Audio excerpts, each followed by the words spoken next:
Crecí con padres que eran personas sensatas y cariñosas, pero que también tenían un toque de paranoia cuando se trataba de Internet. Cualquier cosa que permitiera la comunicación anónima, en cualquier formato, estaba terminantemente prohibida en casa. Incluso Pingüinos Club no era permitido porque se podía chatear en él. Como era de esperarse, cuando obtuve mi primera computadora portátil a los 12 años, que era bastante mala, solo la conseguí para hacer tareas escolares.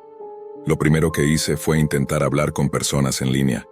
No me metí en salas de chat ni nada parecido, porque las advertencias de mis padres seguían presentes en mi cabeza, pero tampoco evitaba completamente el contacto. Finalmente creé una cuenta en ArtDeviant. Lo sé, es algo vergonzoso, donde no publicaba mucho porque carecía de talento artístico. A pesar de eso, fui contactada por mensaje privado por un chico al que llamaré Enigma, porque su foto de perfil era del personaje El Acertijo. Eso debería haber sido una señal de alerta en sí misma. Honestamente, Enigma simplemente comenzó a hablarme de la nada. Creo que había comentado en una de sus publicaciones o algo por el estilo, y él me escribió para agradecerme por las amables palabras. Empezamos a hablar y descubrimos que teníamos muchos intereses en común. Jugábamos algunos de los mismos videojuegos y disfrutábamos de algunas de las mismas caricaturas. Parecía un chico realmente simpático. Creo que fue tal vez 1 o 2 semanas después cuando sucedió la primera cosa incómoda. Aunque en ese momento no le di mucha importancia, ambos compartíamos una visión algo pesimista de la humanidad, lo que daba lugar a muchas bromas oscuras entre nosotros. Aproximadamente 1 semana después de empezar a intercambiar mensajes, mencionó de forma casual que creía que el mundo estaría mejor sin él. Le puse una carita triste y lo tranquilicé. Sus comentarios sobre esto rápidamente pasaron de simples observaciones a largos y detallados discursos sobre cuánto se odiaba a sí mismo, cómo quería morir y cuál sería la mejor manera de hacerlo. Pasé horas hablando con él a través del chat, aterrada de que un día no pudiera hacer lo suficiente y realmente lo llevara a cabo. Sus mensajes comenzaron a volverse inquietantes de una manera diferente. Empezó a decirme lo agradecido que estaba por mí, cómo nadie se había preocupado por él tanto como yo, lo importante que era para él, y cómo no podía vivir sin mí. Decía que moriría si alguna vez me perdiera. Estaba claramente obsesionado. Bueno, un día, un par de meses después, mi computadora portátil se averió. No fue nada grave, pero tomó algunos días antes de que todo volviera a funcionar correctamente. Cuando inicié sesión en ArtDeviant, encontré decenas de mensajes, todos de Enigma. Comenzaban de manera bastante normal, pero rápidamente se volvían desesperados. Después de que no respondí, el último mensaje que envió era algo así como: "No puedo soportarlo más", seguido de un enlace a una imagen. La imagen era de él lastimándose a sí mismo. Me quedé horrorizada y le respondí rápidamente, aterrada de haber perdido a un amigo. Él me contestó: "Pensé que te había perdido", dijo. "Creí que me habías abandonado. No podía soportar el dolor sin ti". Le dije que no lo haría de nuevo y pareció tranquilizarse. Las cosas solo empeoraron desde ahí. Llegó un punto en el que prácticamente todas nuestras conversaciones consistían en él, proclamando su obsesión conmigo, amenazando con hacerse daño, o ambas cosas. El estrés me mantenía despierta por la noche. Estaba aterrada de que, algún día pronto, abriría el chat y no encontraría nada. Estaba absolutamente convencida de que era mi responsabilidad mantener a este chico con vida, y que estaba fracasando miserablemente en ello. Enigma seguía intensificando su comportamiento, hasta que un día, casi 1 año después, finalmente dijo algo que me asustó tanto que lo dejé. Enigma comenzó a hablar sobre cómo yo era la última persona buena que quedaba en este miserable mundo, y cosas por el estilo. Hablaba de manera poética sobre cuánto deseaba hacerlo, y luego dijo que finalmente había encontrado una forma de ser verdaderamente feliz. Dijo que la única manera en que alguna vez encontraría la felicidad sería haciéndolo y llevándome con él. De esa manera, siempre estaríamos juntos, libres del cruel peso del mundo. Empezó a describir en detalle cómo lo haría. Muchas de sus descripciones incluían sacarme el corazón y abrazarlo contra su pecho mientras se acostaba a mi lado antes de quitarse la vida. Estaba tan aterrada que hice lo que debía haber hecho mucho tiempo atrás. Eliminé esa cuenta. Durante años, después de ese incidente, no hablé con nadie en línea. Incluso hoy en día, todavía siento un temor persistente cuando se trata de interactuar en Internet, especie de desconcierto, pero también el impulso de dejarlo pasar.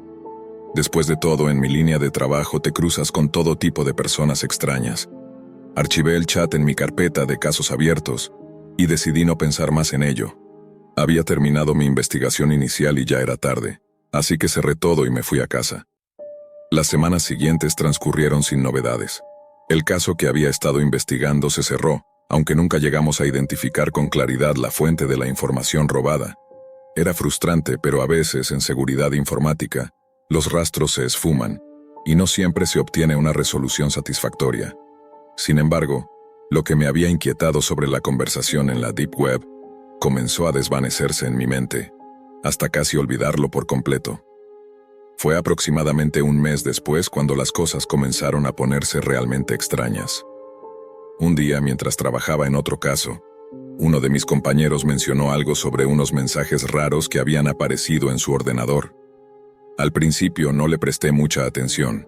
Después de todo, los errores de software y los mensajes extraños son algo relativamente común en nuestro trabajo. Pero cuando más personas comenzaron a reportar lo mismo, mi curiosidad despertó. Fui a revisar uno de los equipos afectados y lo que vi me hizo sentir un escalofrío. En la pantalla había una serie de coordenadas presentadas en una línea de código que parpadeaba de manera intermitente. No parecía ser un virus ni ningún tipo de malware conocido. Las coordenadas estaban escritas en un formato sencillo, como si alguien las hubiera ingresado manualmente. Revisé los registros del sistema, pero no había nada fuera de lo común en los accesos recientes ni señales de una intrusión externa. Era como si las coordenadas hubieran aparecido de la nada. Mi primer instinto fue intentar descifrar el significado de esas coordenadas. Al introducirlas en un mapa, descubrí que apuntaban a lugares específicos, la mayoría de ellos en zonas remotas y aisladas. Decidí compartir esta información con la policía. Aunque en ese momento muchos en la oficina pensábamos que probablemente era alguna broma o un fallo del sistema, la policía decidió investigar. Y fue entonces cuando todo comenzó a desmoronarse. Lo que encontraron en esos lugares era inquietante. Cada una de las coordenadas correspondía a la ubicación de un asesinato sin resolver, ocurrido años atrás. Eran casos archivados, olvidados por la mayoría, donde las víctimas habían desaparecido y sus cuerpos nunca se encontraron. La coincidencia era demasiado evidente como para ignorarla. Empezaron a surgir teorías, algunas más extravagantes que otras, pero lo que quedó claro es que alguien con acceso a información altamente confidencial estaba involucrado. El ambiente en la oficina se volvió tenso. Cada día traía nuevas preguntas, pero muy pocas respuestas. Nadie sabía si habíamos sido hackeados, si se trataba de una filtración interna o si algo mucho más siniestro estaba ocurriendo. Intentamos rastrear el origen de los mensajes, pero nos topamos con callejones sin salida una y otra vez. Era como si estuviéramos luchando contra una sombra, algo que siempre parecía estar un paso adelante. Un par de semanas después, justo cuando las cosas comenzaban a calmarse, ocurrió algo que volvió todo aún más perturbador. Una mañana encendí mi ordenador, y al igual que antes apareció un mensaje. Pero esta vez no era solo una cadena de coordenadas sin contexto. Esta vez el mensaje estaba dirigido específicamente a mí. Has sido elegido para conocer la verdad. Aquí están las coordenadas que cambiarán todo. El mensaje incluía un nuevo conjunto de coordenadas diferentes de las anteriores, pero ubicadas cerca de las primeras. Mi corazón se aceleró. No había compartido mis sospechas con nadie, pero una parte de mí sabía que esto estaba relacionado con la conversación que tuve semanas antes en la Deep Web. Sin perder tiempo, informé a las autoridades. Lo que encontraron en esos nuevos lugares fue algo que nadie esperaba. Las coordenadas apuntaban a búnkers ocultos construidos décadas atrás, probablemente durante la Guerra Fría. Sin embargo, estos búnkers no estaban vacíos. Dentro, encontraron personas vivas, pero apenas. Eran inmigrantes, familias enteras que habían sido mantenidas en condiciones inhumanas, al borde de la muerte por desnutrición. Entre ellos había varios niños, esqueléticos, apenas conscientes. Las imágenes de esos pobres desdichados fueron demasiado para muchos de nosotros. Algunos de mis compañeros tuvieron que tomarse un tiempo libre para lidiar con lo que habíamos descubierto. El hallazgo sacudió al país entero, Los medios se apoderaron de la historia, y pronto todos hablaban de los búnkers, de las personas encontradas allí, y de cómo nadie parecía saber cómo habían terminado en esos lugares. Se inició una investigación a gran escala, y las teorías comenzaron a circular rápidamente. Una de las más inquietantes, aunque no confirmada, sugería que elementos corruptos dentro del gobierno habían utilizado esos búnkers para deshacerse de personas indeseadas, en particular inmigrantes. La mera posibilidad de que algo así pudiera ser cierto me aterrorizaba. Sin embargo, lo que más me atormenta es que nunca supe quién era la persona que me envió las coordenadas. Intenté rastrear el origen de los mensajes, exploré cada rincón de la Deep Web en busca de pistas, pero fue en vano. Era como si el remitente hubiera desaparecido sin dejar rastro, borrado de la existencia. ¿Era un exmiembro del gobierno que intentaba redimirse? ¿Alguien que había tropezado con un secreto demasiado grande para manejarlo solo? Nunca lo sabré, y esa incertidumbre es lo que más me atormenta. Pienso en esa conversación casi todas las noches. Me pregunto qué habría pasado si no hubiera ignorado sus advertencias, si hubiera tomado en serio lo que me dijo desde el principio. Siento una mezcla de gratitud y culpa. Gratitud, porque gracias a esa persona se salvaron vidas. Y culpa, porque no supe reconocer la importancia de lo que me estaba diciendo en su momento. Ahora, cuando cierro los ojos, veo los rostros de esas personas en los búnkers. Veo los ojos hundidos de los niños, la desesperación en sus miradas, y me pregunto cuántos más habrían muerto si no hubiéramos encontrado esas coordenadas. Y aunque nunca sabré quién era esa persona, si alguna vez escucha esta historia, quiero que sepa que le estoy eternamente agradecido. Gracias por salvar a esas personas y por favor acepta mis disculpas por no haber confiado en ti desde el principio. En el mundo en el que trabajo, la desconfianza es una segunda naturaleza, una necesidad para sobrevivir. Pero a veces, en los lugares más oscuros encontramos luz de formas inesperadas. Esta historia es prueba de ello. Y aunque todavía no puedo descansar en paz, al menos sé que, de alguna manera, hicimos lo correcto. No soy realmente Lucas Ford. Ese no es mi nombre verdadero. Verás, sacar a la luz los trapos sucios de las personas no te convierte precisamente en alguien popular en las fiestas, ni te hace sentir seguro en las calles. Por eso uso el nombre Lucas Ford. Solía trabajar para una red de medios bastante grande. Tenía el cargo, el escritorio, todo el paquete completo. Pero el inconveniente de las grandes cadenas es que dependen de patrocinadores e inversores.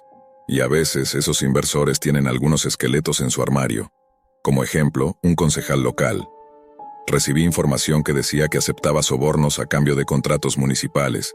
Hacía tratos inmobiliarios por fuera, en fin, lo que te imagines. Pasé semanas recopilando pruebas, recibos, correos electrónicos, todo lo necesario. Incluso tenía un video donde aceptaba un maletín que, estoy seguro, no estaba lleno de tarjetas de cumpleaños. Estábamos listos para exponerlo. Teníamos el segmento grabado y todo. Luego, de repente, la historia fue eliminada en el último minuto. Preocupaciones legales, dijeron. Puras mentiras. Y no me hagas hablar de la empresa tecnológica. Era una compañía tan grande que incluso tu abuela la conoce. Descubrí que habían tenido una brecha de seguridad tan enorme que hacía que el Gran Cañón pareciera una grieta en la acera. Datos de usuarios, información de tarjetas de crédito, todo estaba a la venta en la Deep Web. Este era el tipo de historia que podría haber sacudido las cosas, ya sabes. Hacer que la gente realmente piense dos veces antes de compartir sus secretos en línea. Tenía correos electrónicos, documentos, suficiente evidencia para un caso irrefutable. Pero tan pronto como estábamos listos para sacarlo al aire, la historia fue borrada de la programación. Demasiado polémica, dijeron los ejecutivos del canal. Y luego hubo otra vez cuando recibí una pista sólida. Un empleado de una planta de manufactura local se acercó a mí, diciendo que estaban vertiendo todo tipo de productos químicos tóxicos en el río. Químicos que no querrías cerca de tu agua potable. Estaba dispuesto a contarlo todo. Incluso quería mostrarme el lugar donde lo hacían. Tenía una entrevista en vivo programada para el noticiero nocturno. Pero lo siguiente que supe fue que mi jefe me dijo que haríamos un segmento sobre el refugio de animales local en su lugar. Y mi informante anónimo de repente me dijo que no haría la entrevista, que nunca me había contado nada. Así, la historia murió. Fue en ese momento cuando me di cuenta de que tenía que trabajar como independiente. Mi interés siempre ha sido el cibercrimen, y eso fue lo que me llevó a la Deep Web. No es tan oscura como la gente piensa, pero tampoco es un lugar para principiantes. Estaba revisando los sitios de costumbre que uso para buscar pistas. Ya sabes, foros donde la gente intercambia información secreta, mercados que venden desde documentos falsos hasta arte robado. Son los lugares donde la gente muestra su verdadera naturaleza. En uno de esos foros encontré un enlace a un sitio llamado hauntedbazaar.com. Prometía darte exactamente lo que necesitabas por un precio razonable. Decidí echarle un vistazo, a ver si encontraba algo útil. El sitio web parecía salido de los años 90. Era un código HTML simple, sin gráficos elegantes ni menús interactivos, solo imágenes con enlaces en texto sobre un fondo blanco. Pero las listas de productos no eran como nada que hubiera visto antes. La primera imagen que me llamó la atención fue la de un sillón, pero llamarlo solo un sillón se quedaba corto. Esta cosa era enorme, como si estuviera hecha para algo mucho más grande que un humano, y no estaba en buen estado. El asiento estaba quemado, como si un incendio lo hubiera alcanzado, pero no terminado el trabajo. Había una cadena oxidada enrollada alrededor de las patas. Podía ver desgarros en los reposabrazos, tan grandes que el relleno se asomaba, y había plumas esparcidas por todo el sillón, grandes, como si vinieran de algo más grande que cualquier ave que yo conociera. Mientras miraba las fotos, me di cuenta de que el sillón no estaba en una sala de estar, sino en medio del bosque. Una de las fotos mostraba una vista lejana del sillón, y los árboles alrededor estaban quemados, sus troncos negros y retorcidos, como si acabara de pasar un incendio forestal. La descripción bajo la foto decía simplemente: pertenecía a un ángel, ya no está, eso era todo. No había más explicaciones. Seguí bajando la página curioso por ver qué más había en este sitio tan extraño. La siguiente imagen mostraba frascos, un montón de ellos. Algunos eran viejos frascos de mayonesa con las etiquetas aún pegadas, otros más elegantes con grabados en los lados. Creo que hasta vi un frasco de galletas en una de las fotos, pero cada uno de ellos tenía una capa delgada de líquido negro en su interior. Era espeso y brillante, casi como alquitrán. La descripción bajo los frascos decía: almas de caníbales, solo para uso personal. No tengo idea de lo que significaba, pero sabía que en la Deep Web había gente realmente extraña. Seguí deslizando. Lo siguiente fue un vestido de novia, un vestido aparentemente común, con mangas abultadas. Estaba en un maniquí sosteniendo flores. Sin embargo, las fotos mostraban algo mucho más inquietante. Pero detrás del niño había una figura enorme con una máscara de cerdo. Solo estaba ahí de pie, observándolo jugar. El niño no parecía darse cuenta de su presencia, pero los ojos de la máscara estaban fijos en él. La siguiente foto era aún más extraña. Otro espejo, pero con un marco dorado y elegante. El reflejo mostraba a una mujer arrodillada, permitiendo que un perro grande le lamiera la cara. Eso no sería raro en lo absoluto, excepto porque su cara estaba cubierta de sangre. No sabía si era su sangre o no, pero ella sonreía como si fuera lo más normal del mundo. Luego había otro espejo que me hizo preguntarme quién estaba tomando estas fotos. Mostraba a un hombre atrapado bajo un refrigerador caído, con su brazo extendido como si intentara alcanzar a alguien justo fuera del encuadre. La última foto mostraba un espejo de cuerpo entero, como esos que encontrarías colgados en la puerta de un armario. Dos niñas pequeñas, probablemente gemelas, estaban paradas frente a él. Su cabello era anormalmente largo, lo suficiente como para extenderse profundamente por el pasillo detrás de ellas. Ambas llevaban máscaras de cerdo, similares a la figura de la primera foto. El siguiente listado era para una casa en alquiler en un lugar llamado Consumption, Carolina del Sur. Nunca había escuchado hablar de ese lugar, pero lo que llamó mi atención fueron las fotos de la casa. Todas estaban mal de alguna manera. Las ventanas parecían derretirse, la puerta principal estaba al revés. De hecho, parecía estar unida al techo en lugar del suelo. Las paredes eran un desastre, algunas de ladrillo, otras de madera, y ninguna del mismo color. Lo más extraño eran los pasillos. En una foto parecían extenderse para siempre, como si fueran túneles interminables hacia algún lugar desconocido. Pero en otra foto del mismo pasillo, parecía corto, como si pudieras llegar al final en un par de pasos. En el medio de ese pasillo había una silla tirada de lado. Mi cerebro no lograba procesarlo, Pero aquí está lo más inquietante. Cuando apartaba la vista de la pantalla, no podía recordar ningún detalle específico sobre la casa. Era como tratar de recordar un sueño justo después de despertarse. Apartaba la vista sintiéndome mal, y luego volvía a mirar, solo para darme cuenta de lo extraña que era la casa. La única cosa en la descripción del listado era McDonald's cerca. Eso era todo. No había ninguna mención de la casa ni del pueblo, solo que había un McDonald's cerca. Como si eso compensara vivir en un lugar sacado directamente de una pesadilla. Empecé a sentirme realmente incómodo.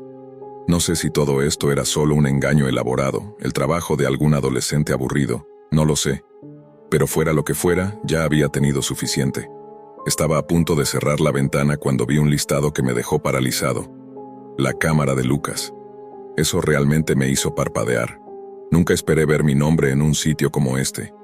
El listado era simple, mucho más normal que cualquier otra cosa que hubiera visto hasta ese momento. Era solo una imagen granulada de una cámara Polaroid. La descripción decía que podía revelar cosas dejadas para pudrirse. No sabía qué demonios significaba eso, pero siempre he sido una persona curiosa. Principalmente quería saber por qué tenía mi nombre en ella, así que hice clic en el enlace, esperando una página de pago estándar. Pero en su lugar, apareció una pantalla negra con una sola caja de texto parpadeando en el centro. Dime un secreto que nunca hayas compartido con nadie, decía. No pedía PayPal ni tarjeta de crédito, solo un secreto. Eso me hizo detenerme a pensar. Verás, había una cosa, algo que había enterrado profundamente. El pueblo donde crecí era el tipo de lugar donde a la gente le gustaba que las cosas se mantuvieran en silencio. Nadie quería hacer un escándalo. Si tenías un problema con alguien, solo debías perdonar y olvidar. Y fue por eso que cuando los chicos mayores empezaron a acosarme, nadie quería escucharlo. Los maestros lo ignoraban, los otros niños miraban hacia otro lado, y mi padre solo me decía que me hiciera más fuerte. Tenía un lugar secreto donde me escapaba durante el almuerzo, un sitio apartado cerca de la carretera. Ese día estaba allí, con un sándwich en la mano y algunos cómics nuevos para leer. Era un lugar tranquilo y sombreado con una vista clara de la carretera. Y ahí fue cuando lo vi suceder. Un coche pasó a toda velocidad como si lo estuvieran persiguiendo. Debía ser de fuera del pueblo, pero no se detuvo cuando atropelló al señor Henderson. Un momento estaba cruzando la calle, y al siguiente, volaba por el aire como un muñeco de trapo. Solo duró un segundo, pero lo recuerdo con detalles exasperantes. El crujido del metal, las compras esparcidas por la calle, y el sonido que hizo el señor Henderson cuando fue golpeado. Desde mi escondite podía verlo. Incluso desde lejos podía notar que estaba respirando. Respiraciones cortas y superficiales que parecían requerir toda su fuerza. Mi mente me gritaba que hiciera algo, que corriera hacia él, gritara por ayuda, o al menos le tomara la mano. Pero mis pies no se movieron, y aquí está mi secreto. No me moví porque tenía miedo. Estaba más aterrorizado de que me atraparan haciendo novillos que de ayudar al señor Henderson. Así que esperé. Me quedé escondido hasta que escuché a alguien más encontrarlo. Pero para entonces ya era demasiado tarde. Ese día me cambió. La culpa de saber que pude haber hecho algo me perseguía. Supongo que por eso decidí convertirme en reportero. No podía ser la clase de persona que se escondía de la verdad nunca más. Escribirlo se sintió como arrancar una curita. Esperaba sentir arrepentimiento, pero en su lugar, sentí como si me hubieran quitado un peso de encima. Pero en el momento en que escribí la última palabra, la pantalla de mi computadora parpadeó y se apagó. Ni siquiera pude hacer clic en el botón de enviar. Se apagó así, de repente. Intenté reiniciarla. Presioné el botón de encendido más veces de las que podía contar, pero estaba muerta como un ladrillo. Genial, murmuré. Todo era como si algo hubiera freído mi sistema. Durante algunas semanas la vida continuó como de costumbre. Todo el incidente se desvaneció de mi mente, hasta que un día llegó un paquete sin remitente, solo con mi nombre garabateado en el frente. Dentro estaba la cámara de Lucas, así la llamaba el listado. Incluso consideré si Amazon podría estar detrás de todo esto, pero no.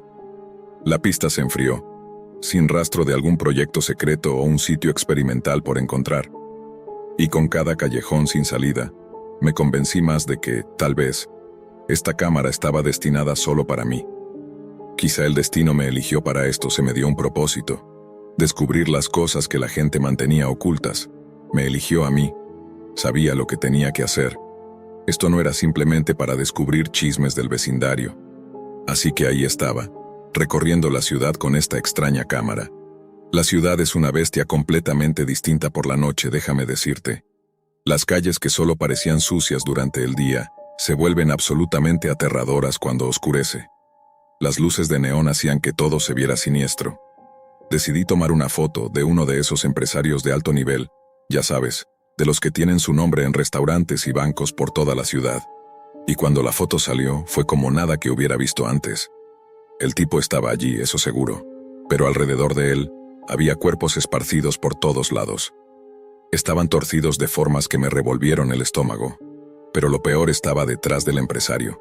Una cosa oscura con una cara de un rojo brillante enfermizo, como brasas al rojo vivo en una habitación oscura. Tenía garras que parecían lo suficientemente afiladas para cortar cualquier cosa. Estaba justo detrás de él, casi como si le estuviera susurrando al oído. Cuando vi eso, todo encajó. Este tipo estaba metido en cosas realmente malas. Y aunque sentía miedo, también una emoción innegable. Esta foto era una prueba real de lo que este hombre estaba haciendo. Tenía que compartirla, tenía que mostrarle al mundo. Esto era grande, más grande que cualquier otra cosa que había descubierto antes. Peligroso, sí, pero sentía que estaba destinado para esto. Seguí adelante desenterrando más suciedad sobre los ricos y poderosos, tratos en callejones, sobornos, aventuras. Todo lo que sabes que está pasando, pero no puedes probar. Solo que mis fotos mostraban a esos monstruos distorsionados en el fondo. Criaturas horribles que revelaban lo que estas personas eran realmente. Ahí fue cuando me di cuenta de algo. Estas fotos eran inútiles como evidencia.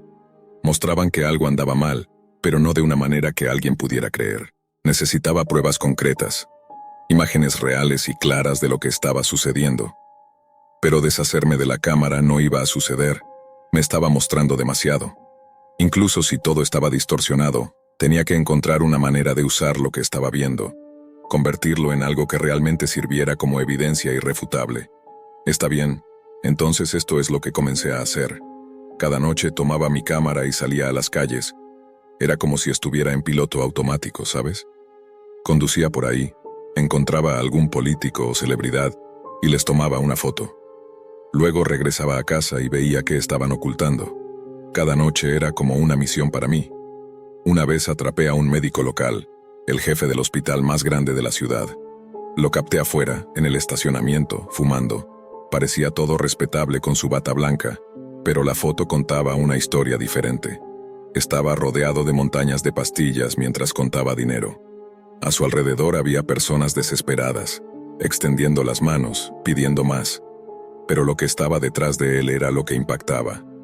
Una criatura con los ojos tan inyectados de sangre que casi eran completamente rojos, y una espuma espesa goteando de su boca. Entonces me di cuenta. Este médico había estado desviando drogas del hospital, ganando buen dinero vendiéndolas en las calles. Luego estaba esa socialité, la hija de un funcionario importante del ayuntamiento. La fotografié en su auto elegante, pero la foto mostraba el rastro de destrucción que había dejado atrás. Coches destrozados, ventanas rotas, botellas esparcidas. En el asiento trasero de su coche, se veía una figura demoníaca. Una mujer con lágrimas negras corriendo por su rostro. Me pregunté cuánto había pagado su padre para que sus cargos por conducir ebria desaparecieran. El gran jefe de una empresa de construcción apareció en otra foto, sentado en un trono hecho de dinero. Pero el fondo era un desastre. Edificios derrumbados, casas con techos caídos, calles llenas de baches. Entonces comprendí por qué se había derrumbado ese edificio de apartamentos en el centro. Este tipo estaba usando materiales baratos para obtener mayores ganancias. Con cada foto, veía lo podrida que estaba esta ciudad.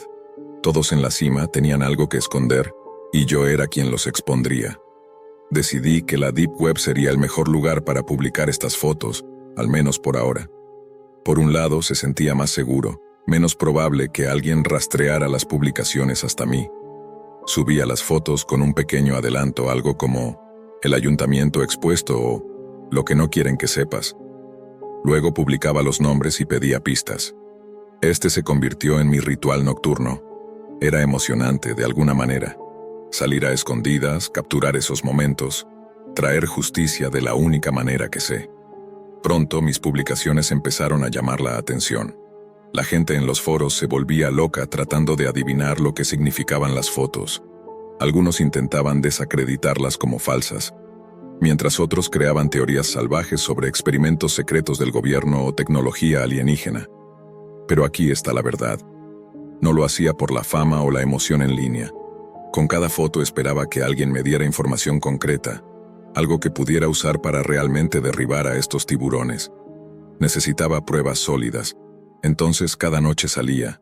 Era agotador, sí, pero finalmente sentía que estaba haciendo algo significativo. Pero cuanto más publicaba, más advertencias recibía. Mensajes anónimos de vez en cuando. Gente respondiendo a una foto con advertencias como, «Estás jugando con fuego», o «Deja esto antes de que sea demasiado tarde». Traté de ignorarlas, pero luego apareció. Un hombre con una pistola apuntándola hacia mí. Era como si realmente pudiera verme. Estaba tranquilo y profesional al respecto.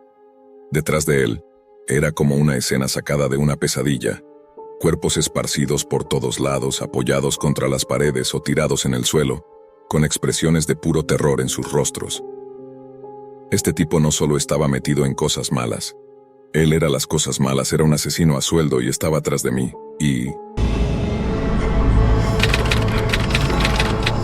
He trabajado como desarrollador para una compañía de seguridad informática por más de 10 años. Nuestra compañía es una de las más reconocidas del país, contratada con frecuencia por entidades gubernamentales, la policía e incluso ciertas ramas de las Fuerzas Armadas. Nuestro trabajo es tan amplio como complicado, desde proteger redes esenciales hasta perseguir criminales en los rincones más oscuros de la Deep Web.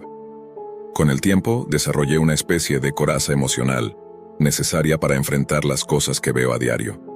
Pero hay un caso en particular que, a pesar de los años transcurridos, todavía me roba el sueño. Un caso que nunca pude resolver y que, mirando hacia atrás, me mostró que la realidad puede ser mucho más aterradora que cualquier ficción. Era un martes cuando me asignaron ese caso. Recuerdo que fue uno de esos días en los que todo parece fluir con normalidad, donde la rutina se siente casi reconfortante. Estaba terminando una auditoría de seguridad para una empresa de biotecnología, cuando mi superior se acercó a mi escritorio con una expresión grave. Me entregó una carpeta y me dijo que debía echar un vistazo a algo que había aparecido en la Deep Web. No era extraño recibir este tipo de peticiones. La Deep Web es un sitio donde la actividad ilegal abunda. Siempre hay algo oscuro esperando ser encontrado. La carpeta contenía poca información inicial. Era una alerta sobre un incremento en la distribución de datos robados. Este tipo de trabajo solía ser tedioso pero esencial. Implicaba horas de inmersión en bases de datos cifradas, análisis de patrones de tráfico y seguimiento de IPs ocultas. Mi tarea era sencilla, al menos en teoría: rastrear el origen de la información robada y, si era posible, identificar a los culpables. Estaba acostumbrado a este tipo de retos, y aunque el trabajo podía ser agotador, me proporcionaba una satisfacción única al desentrañar estos enigmas. Comencé mi investigación como de costumbre, configurando herramientas que me permitieran navegar por la Deep Web de forma segura, resguardando mi identidad y asegurando que mis huellas digitales fueran imposibles de rastrear. La Deep Web, para aquellos que no lo saben, es un vasto océano de contenido que no está indexado por los buscadores convencionales. Es un lugar donde la privacidad y el anonimato son la norma, lo que la convierte en un refugio para actividades ilegales: venta de drogas, tráfico de armas y, por supuesto, intercambio de información robada. Pasé varias horas revisando foros clandestinos, mercados negros y bases de datos a las que solo se puede acceder con enlaces directos. Era un trabajo minucioso que requería paciencia. A veces encontraba enlaces que me llevaban a callejones sin salida, pero la clave en este tipo de investigaciones es la persistencia, porque tarde o temprano se encuentra algo. Y así fue como, después de horas de trabajo, me topé con un anuncio que captó mi atención. No era tanto el contenido del anuncio lo que me llamó la atención, sino las imágenes que lo acompañaban.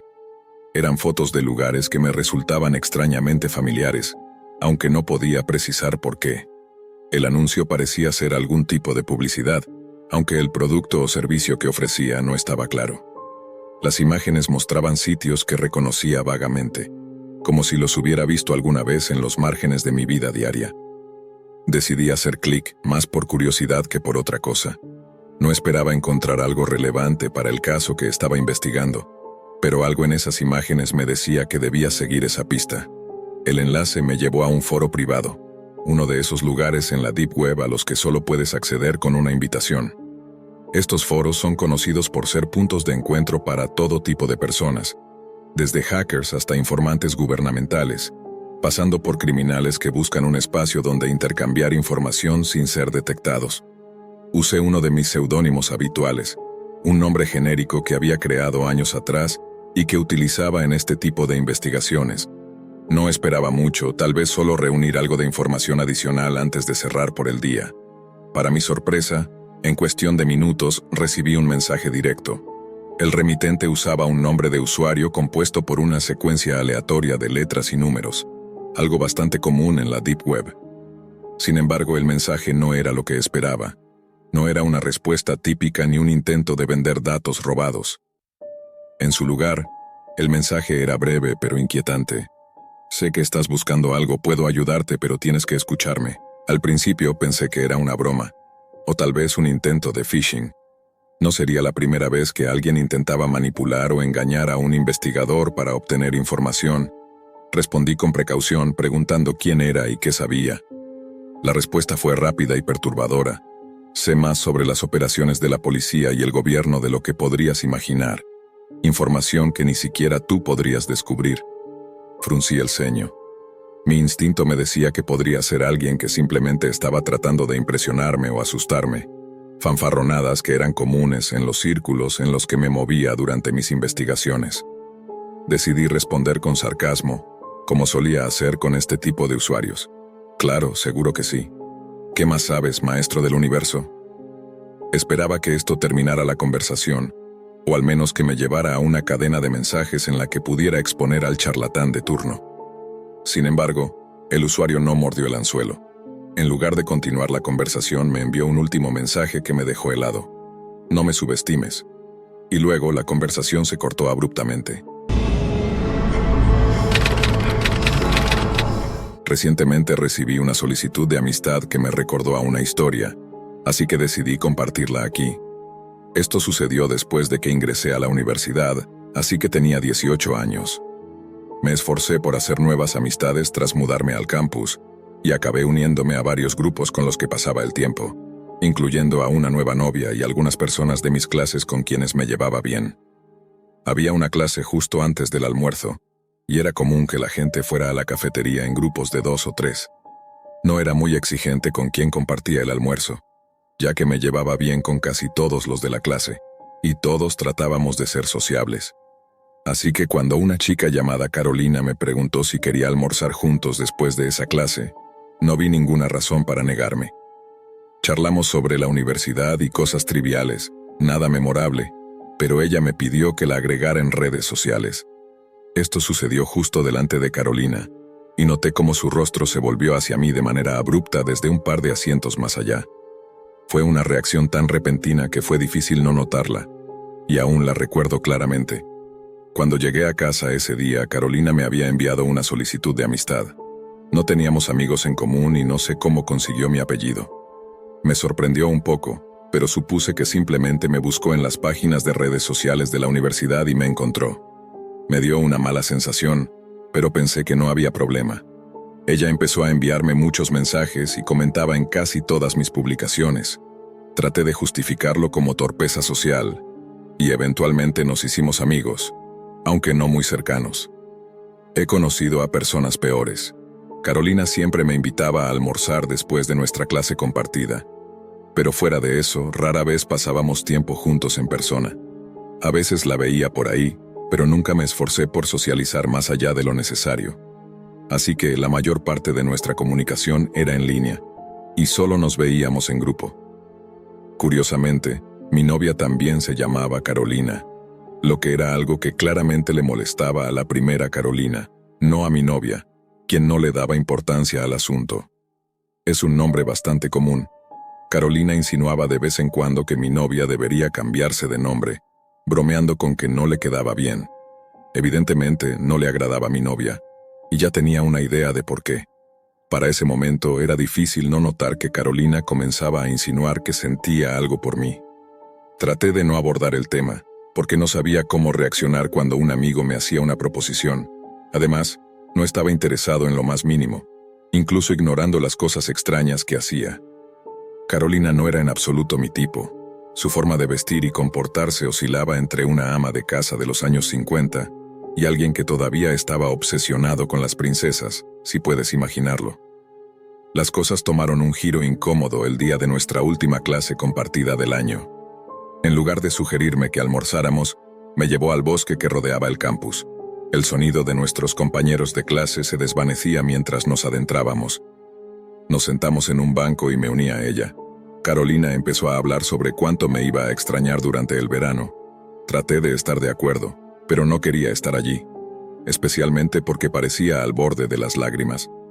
Estaba a punto de inventar una excusa, algo sobre tener planes con mi novia, cuando Carolina se inclinó repentinamente y me besó sin previo aviso. Fue incómodo, por decirlo menos, y me fui rápidamente, contento de no verla por un tiempo. Regresé a la universidad después del verano, mudándome a una casa con mis amigos. Hubo algunos problemas en el grupo, muchas discusiones y preocupaciones triviales, y también rompí con mi novia al comienzo de ese año escolar. Todo esto me hizo replantear muchas cosas. Lo bueno fue que comencé una relación con un chico poco después, y Carolina no estuvo nada contenta al enterarse. Creo que había esperado que, después de mi ruptura, se le presentara la oportunidad de acercarse más a mí, pero eso nunca iba a suceder. Aquí es donde las cosas se ponen inquietantes. En ese momento era bastante activo en Tumblr. A veces hablaba sobre mi vida, aunque principalmente compartía fotos y cosas por el estilo. Un día ocurrió algo extraño. Uno de los blogs que seguía recibió una pregunta con algunas frases que reconocí. Me tomó un momento darme cuenta de que eran tomadas directamente de mi página de información, lo cual me puso en alerta. Leí la pregunta con detenimiento. Alguien estaba pidiéndole a esta persona que analizara una sección de texto de mi perfil, preguntándole qué tipo de persona podría haberlo escrito. Lo que encontré fue como un santuario. Usaba un nombre falso, pero reconocí a Carolina en cada palabra. Su blog estaba cubierto de colores cursis, como rojo y rosa, y había algunas publicaciones sobre sus intereses, pero la mayoría giraban en torno a mí. Hablaba de cosas que había hecho recientemente, como me contó tal cosa o fuimos a tal lugar, aunque claramente estaba inventando. Había relatos de nuestras supuestas citas, y mencionaba el beso en el bosque como si hubiera sido algo mutuo. También hablaba sobre cómo siempre estaría allí para mí, sin importar quién llegara a mi vida. Eso resolvió otro misterio. Una carta de amor anónima que recibí a principios de ese año. El lenguaje era exactamente el mismo. Lo peor es que también había publicaciones sobre mi novio, pero eran muy desagradables, criticándolo y diciendo que no me merecía.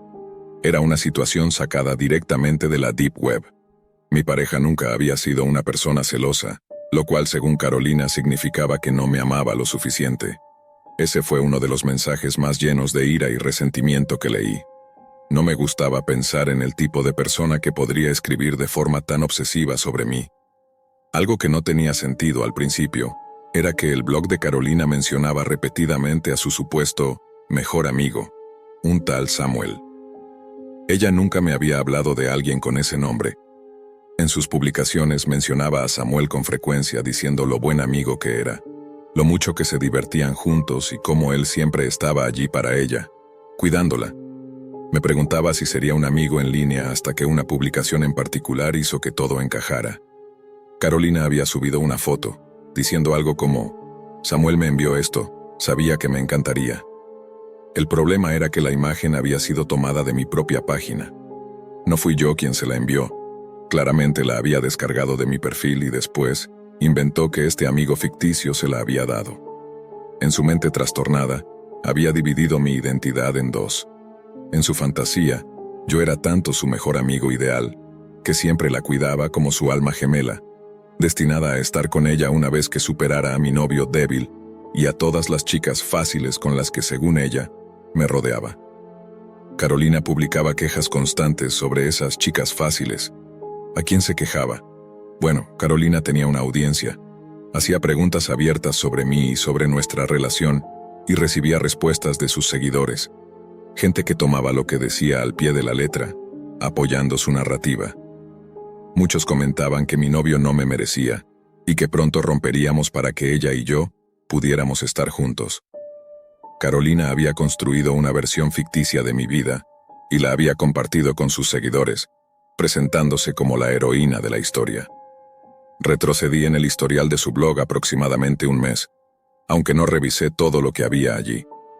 No era mucho contenido, por lo que no sé cuánto tiempo llevaba haciendo esto. Le envié un mensaje directo a Carolina, confrontándola sobre el blog. No respondió nada. No puedo describir lo perturbador que fue encontrar páginas y páginas dedicadas a mí, con ella hablando de cómo estaba enamorada de mí y cómo se aseguraría de que termináramos juntos, mientras menospreciaba a mi pareja y construía una vida fantasiosa con dos versiones de mí. Y cuando la confronté, actuó como si nada hubiera pasado, cambiando de tema. Carolina borró el blog o al menos lo ocultó bajo un nuevo nombre, pero eso no fue el final. Decidí que no pasaría más tiempo con ella, pero seguíamos compartiendo clases, y ahora me aterraba lo que podría hacer después. Soy una persona algo paranoica, y saber que alguien había estado vigilándome de manera obsesiva durante un periodo indefinido me inquietaba demasiado. Lo siguiente que intentó fue seducir a mi novio. Fue un intento fallido que solo lo hizo sentirse incómodo. Me lo contó inmediatamente. ¿Cuál era su plan? ¿Esperaba que me dijera que me había engañado para que rompiera con él y entonces pudiera estar con ella? No tenía ningún sentido.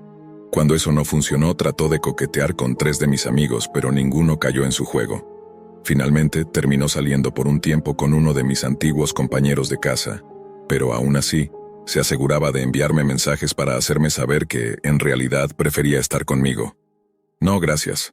Carolina se las arregló para seguir presente en mi vida durante todo el tiempo que estuve en la universidad. Hubo un momento en que intenté distanciarme de ella, pero ella respondió esparciendo rumores sobre mí y saboteando una oportunidad profesional en la que había trabajado arduamente. No sé qué más hizo a mis espaldas, pero me di cuenta de que era más seguro dejarla pensar que seguía formando parte de mi vida mientras la ignoraba, en lugar de hacer algo que la enfureciera. Después de graduarme, Carolina seguía queriendo pasar tiempo conmigo, pero ya no tenía que acceder a sus peticiones. Le puse excusas relacionadas con el trabajo, y apenas hablé con ella después de eso. Casi dejé de publicar en las redes sociales que sabía que ella conocía. Por supuesto, Carolina no se rindió tan fácilmente. Seguía intentando iniciar conversaciones, me pedía que nos viéramos, intentos que yo generalmente ignoraba. No me gustaba pensar que aún me estaba vigilando en línea, pero probablemente lo hacía. De vez en cuando mencionaba cosas que yo había comentado en línea, en lugares donde no debería haber tenido acceso. La última vez que tuvimos una conversación real, Carolina me envió un mensaje de la nada. No habíamos hablado en meses y mucho menos de algo importante. Recordar esa conversación aún me pone la piel de gallina, pero resumiré lo que ocurrió. Al principio, me hizo algunas preguntas sobre cuánto tiempo llevaba sabiendo que era gay. Le conté lo básico, lo que le diría a cualquier persona que preguntara. Pero luego cambió de tema y empezó a hablar de cómo me sentiría con respecto a ella si fuera un chico, de que desearía ser un chico solo para mí. Los mensajes rápidamente se volvieron incómodos.